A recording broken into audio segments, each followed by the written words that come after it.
തദ്ദേശ തെരഞ്ഞെടുപ്പിന്റെ വിജയത്തിന്റെ പരാജയത്തിന്റെ അലയൊലി അവസാനിക്കുന്നില്ല. ഇന്നിപ്പോൾ തദ്ദേശ സ്ഥാപനങ്ങളിൽ പുതുതായി തെരഞ്ഞെടുക്കപ്പെട്ട അംഗങ്ങളുടെ സത്യപ്രതിജ്ഞാ ചടങ്ങ് സംസ്ഥാന വ്യാപകമായി തുടരുകയാണ്. വിവിധ ഇടങ്ങളിലെ ദൃശ്യങ്ങളാണ് മാതൃഭൂമി ന്യൂസിലൂടെ പ്രേക്ഷകർ കാണുന്നത്.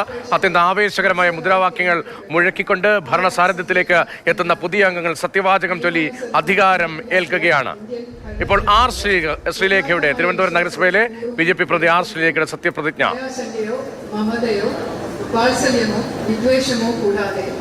ഞാൻ എൻ്റെ ഔദ്യോഗിക കർത്തവ്യങ്ങൾ യഥാവിധിയായും വിശ്വസ്തയോടും എൻ്റെ പരമാവധി കഴിവും അറിവും വിവേചന ശക്തിയും ഉപയോഗിച്ചുകൊണ്ടും നിർവഹിക്കുമെന്ന് ഈശ്വര നാമത്തിൽ സത്യപ്രതിജ്ഞ ചെയ്യും.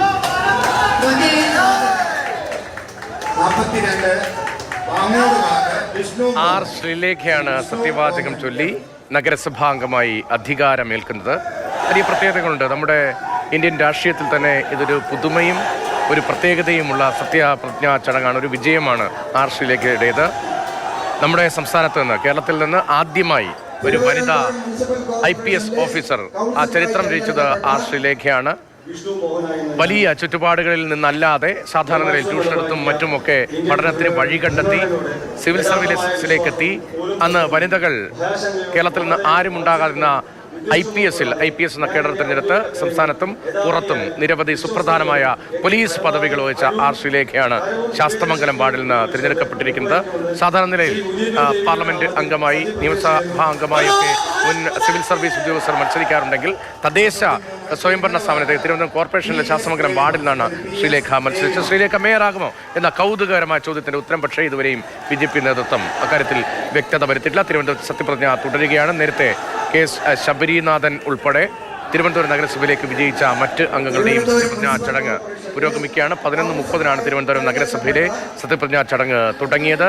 BJP സംസ്ഥാന അധ്യക്ഷൻ രാജീവ് ചന്ദ്രശേഖർ നേരിട്ട് ഈ സത്യപ്രതിജ്ഞാ ചടങ്ങിന് എത്തിയിട്ടുണ്ട്. തദ്ദേശ തെരഞ്ഞെടുപ്പിൽ ഉദ്ദേശിച്ച വിജയം സംസ്ഥാനത്തുണ്ടായില്ല എന്ന പ്രതികരണമാണ് രാജീവ് ചന്ദ്രശേഖറിന് ഉണ്ടായത്. അക്കാര്യത്തിൽ BJPക്ക് ബോധ്യം വന്നിട്ടുണ്ട്. അതേസമയം തിരുവനന്തപുരം നഗരസഭയിൽ അഭിമാനാർഹമായ നേട്ടമുണ്ടാക്കാനായി എന്നുകൂടി അദ്ദേഹം പറയുന്നു. നിയമസഭാ തെരഞ്ഞെടുപ്പിലെ സ്ഥാനാർത്ഥി ചർച്ചകൾ ഉൾപ്പെടെ തുടങ്ങി എന്തായിരുന്നു അദ്ദേഹത്തിന്റെ പ്രതികരണം. അതേസമയം ക്രിയാത്മകമായ പ്രതിപക്ഷമായി നഗരസഭയിൽ പ്രവർത്തിക്കും എന്നാണ് മുൻ MLA കൂടിയായ G. കാർത്തികേയന്റെ, മുൻ മന്ത്രി G. കാർത്തികേയന്റെ മകനായ KS ശബരീനാഥന്റെ പ്രതികരണം.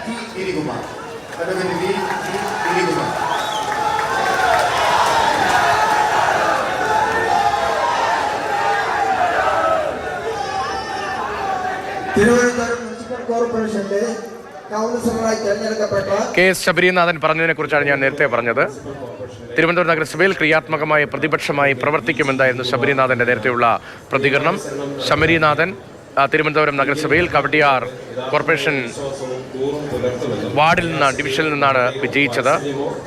KS ശബരീനാഥനിലൂടെയാണ് കോർപ്പറേഷനിൽ UDF നില മെച്ചപ്പെടുത്തി. ശബരീനാഥന്റെ പ്രതികരണം. തീർച്ചയായിട്ടും നമ്മൾ മികച്ച പ്രകടനം നമ്മൾ കഴിഞ്ഞത്തേക്കാൾ 2 ഇരട്ടി സീറ്റുകൾ നമുക്ക് കിട്ടി. അപ്പോൾ ജനങ്ങളുടെ മാൻഡേറ്റ് മനസ്സിലാക്കിക്കൊണ്ട് നമ്മുടെ ഈ ടീം UDF സീനിയറായിട്ടുള്ള ഹരിച്ചേട്ടനെ പോലത്തെ ആളുകൾ, രണ്ടാം കൗൺസിലർ ഷീവ പോലെ പുതിയതായിട്ടുള്ള വൈഷ്ണ അടക്കമുള്ള നമ്മളാരും നല്ലൊരു ടീമായിട്ട് നമ്മൾ വർക്ക് ചെയ്യും. ഇവിടെ ഭരിക്കുന്ന ആളുകളെ നല്ല കാര്യങ്ങൾ ചെയ്യുകയാണെങ്കിൽ സപ്പോർട്ട് ചെയ്യാനും തെറ്റ് ചെയ്യുകയാണെങ്കിൽ അവർക്കെതിരെ ആദ്യമായി പ്രതികരിക്കാനുമുള്ള ഏറ്റവും ക്രിയാത്മകമായിട്ടുള്ള പ്രതിപക്ഷമായിട്ട് നമ്മൾ നടക്കാം. തിരുവനന്തപുരം നഗരസഭയിൽ ഉൾപ്പെടെ തദ്ദേശ സ്ഥാപനങ്ങളിൽ പുതിയ അംഗങ്ങളുടെ സത്യപ്രതിജ്ഞാ ചടങ്ങ് തുടരുകയാണ്. മുട്ടടയിൽ നിന്ന് വിജയിച്ച വൈഷ്ണ സുരേഷ് എന്ന പേര് തദ്ദേശ തെരഞ്ഞെടുപ്പ് കാലത്ത് കേരളമാകെ ചർച്ച ചെയ്തതാണ്. സ്ഥാനാർത്ഥിത്വം തള്ളിക്കുന്നതിന് വേണ്ടി മനഃപൂർവ്വമായി CPM-ഉം തിരുവനന്തപുരത്തെ LDF-ഉം ശ്രമിച്ചു. അക്കാര്യം ഹൈക്കോടതിയിൽ വരെ ആ വിഷയം എത്തി. അത്തരം ആരോപണം അന്ന് UDF ഉന്നയിച്ചതാണ്, വലിയ തോതിൽ ചർച്ച ചെയ്യപ്പെട്ടതാണ്. സാധാരണ LDF വിജയിക്കുന്ന ഒരു കോർപ്പറേഷൻ ഡിവിഷനാണ് മുട്ടട. അവിടെ നിന്നാണ് വൈഷ്ണ വിജയിച്ച് വൈഷ്ണ സത്യപ്രതിജ്ഞ ചെയ്തു. അതേസമയം LDF-നും പല ഭാഗത്തും വലിയ നേട്ടമുണ്ടായിട്ടുണ്ട്. ഇപ്പോൾ നഗരമേഖലയിൽ സെക്രട്ടേറിയറ്റ് പരിസരവുമായി ചേർന്ന് ഇപ്പോൾ പാളയത്ത് LDF-ന് നഷ്ടമുണ്ടായി, കുന്നുകുഴിയിൽ നഷ്ടമുണ്ടായി. പക്ഷേ പേട്ടയിലും ചാക്കിയിലുമൊക്കെ വിജയിക്കാൻ കഴിഞ്ഞു.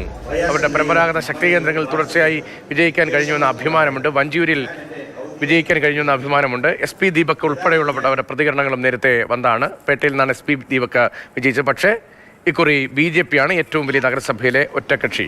എല്ലാ തദ്ദേശ സ്ഥാപനങ്ങളിലും സത്യപ്രതിജ്ഞാ ചടങ്ങ് തുടരുകയാണ്.